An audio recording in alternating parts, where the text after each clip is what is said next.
First, okay. Where did they find this guy in the first place? On a farm somewhere? What was going on? No. I'll tell you, the first time I was approached, I was eating lunch with my twin brother, hanging out, and they were actually casting for girls for the upcoming season.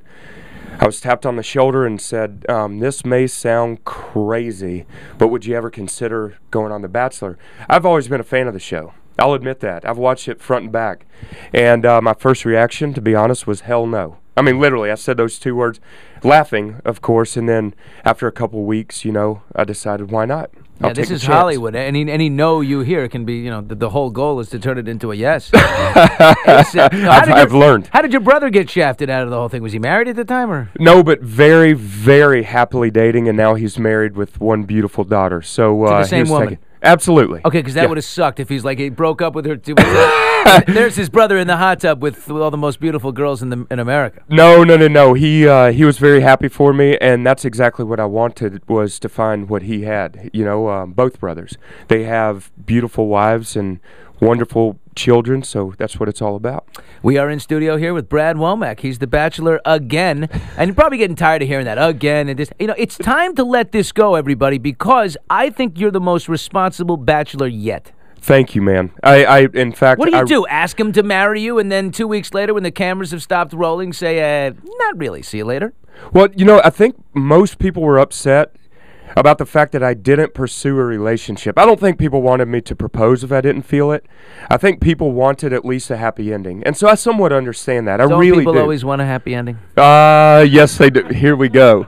You're going to have to get rid of that phrase from now on. Man, see, you're good. You know what you can say. A pleasant finish or something. Something else. Okay. A fairy tale ending. There you go. Maybe that's the same. I don't know. I don't know. Who knows? It depends who's fairy tale. But I think that's what everyone was upset about, and because I understand the fans of The Bachelor are diehard fans, and so I walked away. I did something unexpected, and people were angry. Well, they have no right to be. It's your life. You walk away. What has happened in the last 3 years? Has there been real soul searching, or is it just, I haven't found anybody yet, so let's give this another try? No. That's a great question. Actually, it's one of those things, very real soul searching needed to be done. I did it. Yes, I have talked to therapists. I know it's all over the show, embarrassingly enough, but I have talked to therapists and just analyzed some of the mistakes I've made and some changes I needed to make, and here I am, a happy guy, and the show worked out. There's a core issue there. What is it? Well, commitment issues, of course. Abandonment issues, the whole 9 yards. I mean, I'm trying to use these keywords. Your dad took off? Your dad took off? Yeah, he took off. Yeah, he did. And are you underneath it all afraid that, that you might make the same mistake? Well, no. Well, here's the thing. I would never in a million years abandon a child. Never. Right. But a wife.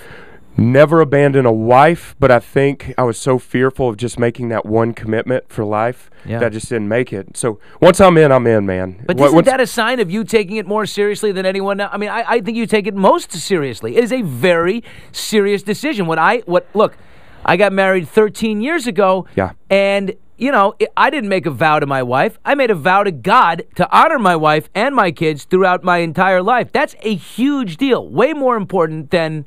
Some people aren't exchanging them to each other. I mean, it's a covenant. See, and I couldn't agree with you more. And I know people have said, well, if you're that serious about marriage, why go on The Bachelor? I've always said it can work. I've always said it can work, whether people believe it or not.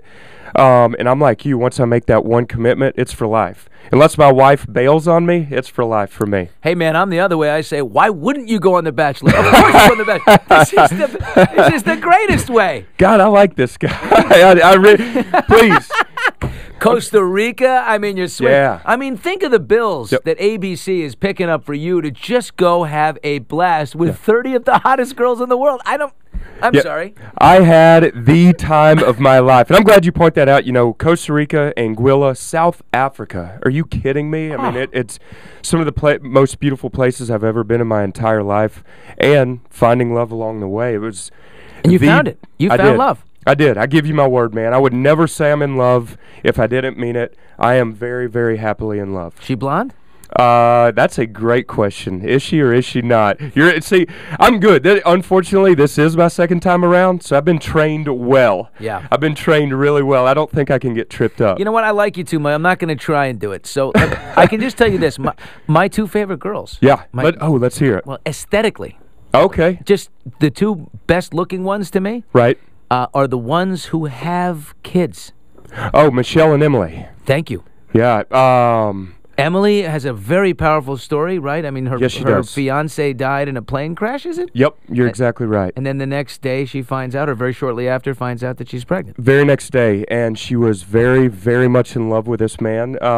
Yeah, tragic story, and unfortunately things like that happen. And then Michelle, too, has a 5-year-old daughter. Great stories. Both women are stunning. She's blistering. I'm going to tell you, out of the 30 women, I think all 30 were beautiful. That's not me being politically correct. I felt like the luckiest guy around. Beautiful women. I'd say about maybe 26. There was 4 I didn't like. I'm not going to tell you who they are, though. 4 I didn't like? Okay, you know something? Like. Okay. They're not Let's all be guys. that You're right. Okay, all right, 26. Brad, there was 26 knockouts 26. out of 30. We can be honest about this. All right, 26. But we're not, because we're gentlemen, we're not going to go list who the 4 are. Right. But I will say this. The Fang lady. Yeah. Are the fangs real? I mean, to me, I think they're real. Unfortunately, they are not real. They're part of Madison's persona, which I actually like. If that's what makes her who she is, and if she wants to be different, unique, go with it. My only hang-up, if it was a game, let's just not play games. Let's remove the fangs, walk away slowly type thing. But no, that's it. That is who she is. She wears them, I think, every day. All right. So really? If she does, yeah, let her go with it. Why not? Man, your Southern people ain't gonna. She's with the devil. She's a worshiper. I didn't even think about that. Watch out, bringing her home, bro. Oh no! What if she's the one? Yeah, Bible Belt action down there. They're gonna right. My grandmother would freak out. She'd say, "Take that fangs out, girl." Should I be worried? No, she's the one, because you man? didn't choose her. I can tell. Okay. But I will say, but I know why. I know why you gave her a rose on Monday night. Why's that? Because you looked at the fangs and the way she kind of on your neck, you said, there's not a man in the world that can resist that. I don't care how decent a fellow you are and right. how much you're looking for a soulmate and all that. When those fangs hit the neck, right, you think of one thing, and it's sex, and you can't stop yourself. Yeah, she's a very, very sexy woman. Very sexy. Yeah, so up for anything, kind of the whole. Well, you don't want to look in her. You don't want to look in her dungeon, buddy. I tell you, there's all kinds of stuff, contraptions and. Mercy. Wow. He comes up with mercy. I love it. Yeah, mercy. Well, I don't know what I'm supposed to say there. I'm beat red right now. I'm embarrassed. I do need some water now. I do. There he goes. Take a break. He's drinking some water. He's back. The Bachelor is back in the tub. How much wine would you say gets consumed over this season? Oh my God. Champagne included. Champagne included? Champagne, truckloads. wine. Truckloads. I'm telling you, the women wake up, it's mimosas. Yeah. I wake up, it's a mimosa. Every date, wine, champagne, liquor, beer. Alcohol is very abundant. Yeah. And is that because it causes drama, I guess? Oh, yeah. Inhibitions go away and that would be it. People say and do things. Well, let me tell you, I talk about abandonment issues. It took alcohol to talk about that. Are you kidding me? Come on, man.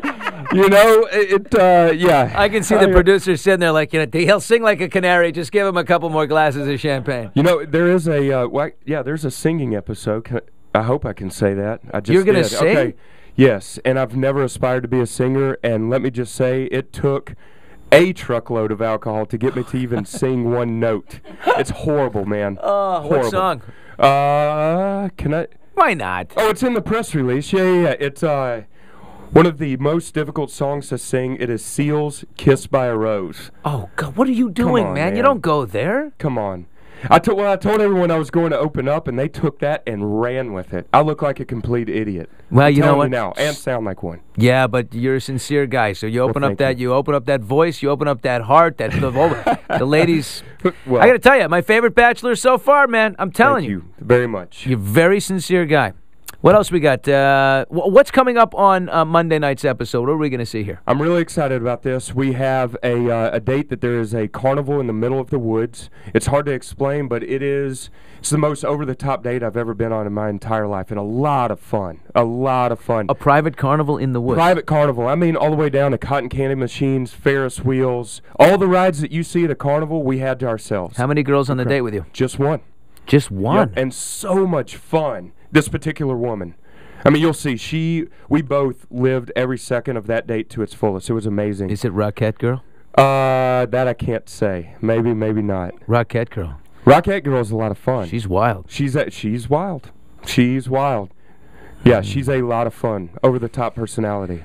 And then I'm happy to say that the group date this week, we were able to do a public service announcement for the Red Cross, so we were able to give back a little bit, and that was a lot of fun. It was a lot of fun. What do you like better, the group date or the single dates? Single dates. Really? Because it's too much politics. An actual conversation. Come on, me and 15 women. Yeah. How can I even speak to any of them? Would it offend you greatly if I were to turn around and make out with Emily over here? It's like God, you like Emily, don't you? You do. Emily beautiful. Yeah, she is stunning. Stunning. I love her story. I love that she's held herself up and has enough courage to come and try something like this after, being hurt like that. Yeah. You can love again. It's a great story. It's a great message to people out there who have suffered pain of that kind, Yeah. I like good call, man. Yeah. She's a good girl. You might have made that call. I don't know. You never know. Brad, you are a great man. You'll be back, I hope, and make this your home. Let's stay in touch. Thank you very much for having me. I appreciate it, man. Very much. My man.